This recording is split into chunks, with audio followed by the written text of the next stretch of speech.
Good morning. You're listening to Understorey on RTR FM 92.1 and you're with Christal. Today we're going to be talking about greenwashing in beer marketing claims, plus later on we'll be talking to Tim Nicol about the Banded Ironstone ranges in the Midwest. We might be a pro-development state, we might value mining as for its contribution to our economy and so on, but that doesn't mean that we always do what the mining companies want. Every now and again there's an area that's special enough that needs to not be mined. Understorey, environmental news on RTR FM 92.1. The Banded Ironstone Formation ranges of the Midwest and Yilgarn are scattered across from Kalgoorlie in the south right up to the Murchison River. The ranges have been recognised for a number of years for their exceptional qualities, as they have evolved over time and developed a number of their own unique plants and animals that are found nowhere else on the planet. Some plants are so specialised that they are found only on one ridge within those ranges.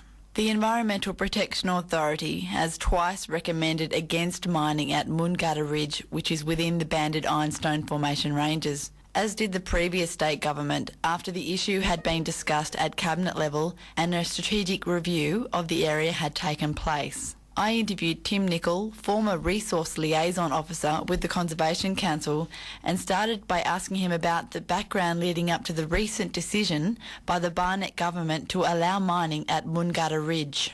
About a year and a half ago, the previous government agreed to put some of these areas, some of the banded ironstones, into A-class nature reserves, and that Mungutta Ridge was one of those areas.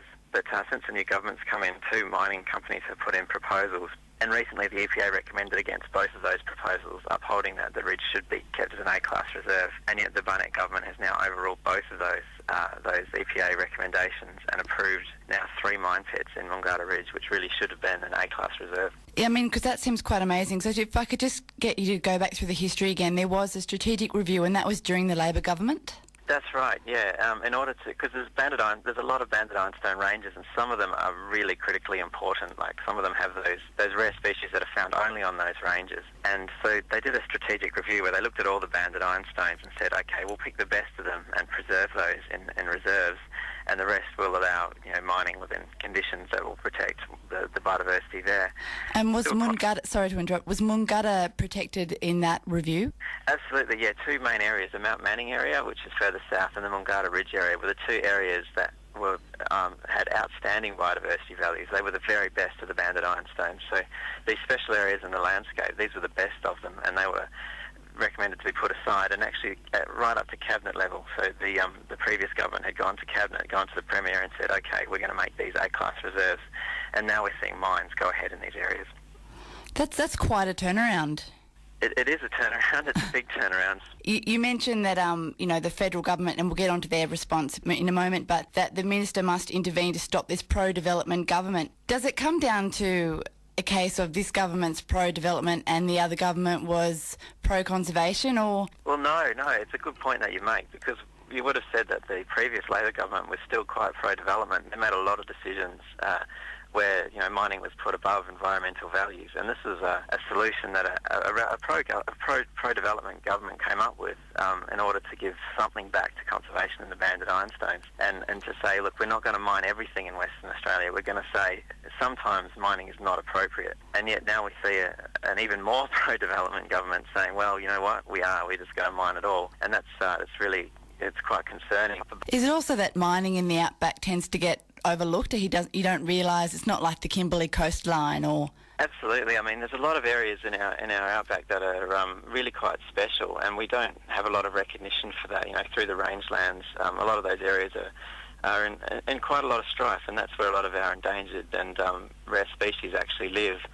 And mining in those areas is often out of sight, out of mind, and it's very difficult to raise awareness. And so, we were very happy when we were able to raise enough awareness about the BIF, the banded ironstones, to get the previous government to recommend reserve status for some of these areas. And now it's gone backwards so fast, and it's that's why we're calling on the federal government to take a look and say, well, it may not be a huge issue in the public eye, but it really is an important biodiversity issue in Western Australia.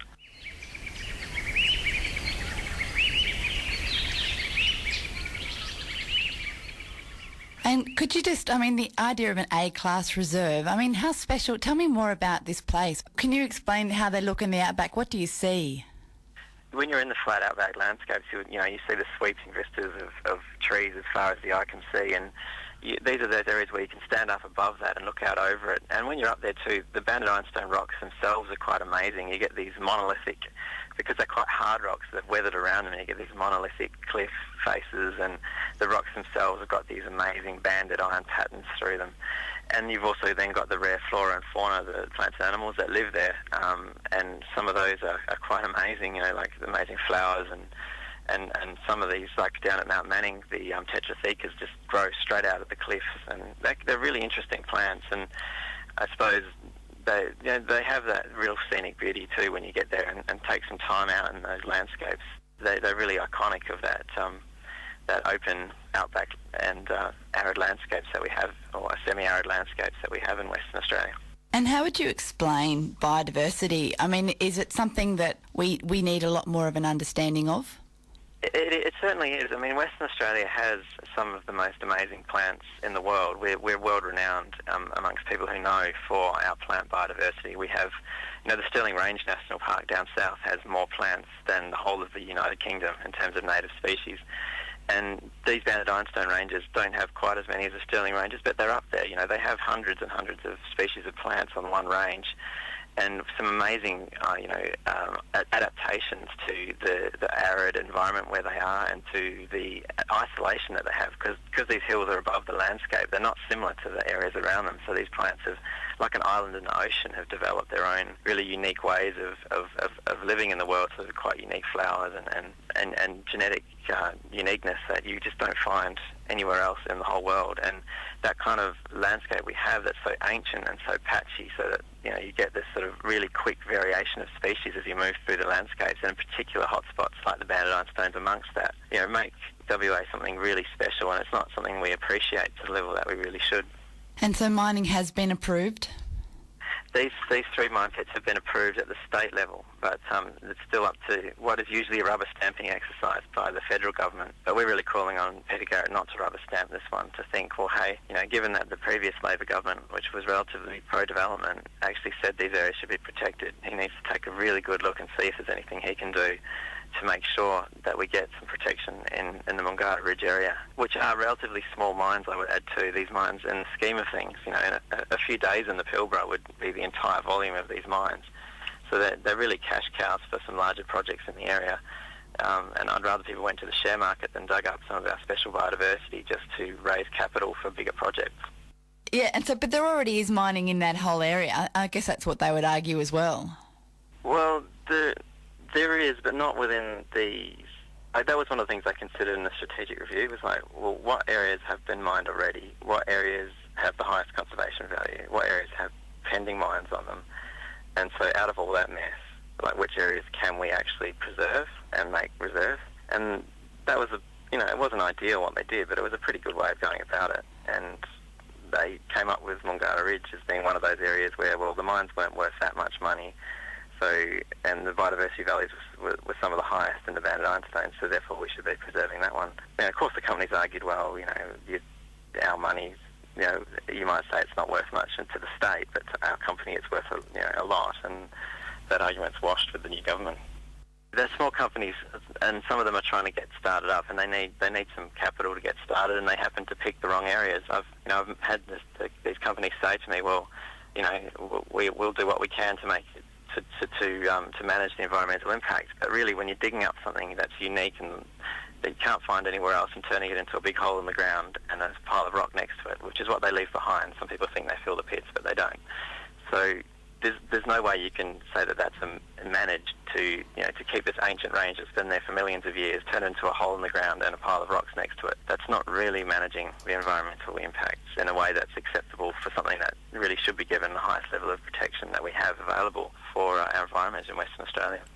If you'd like to send an email to the Honourable Colin Barnett and the Honourable Mr Peter Garrett, go directly to their own websites, or you can head to the Understorey page on the RTR website or the Conservation Council of Western Australia for more information. And that's all we have time for today. Thanks for listening to Understorey.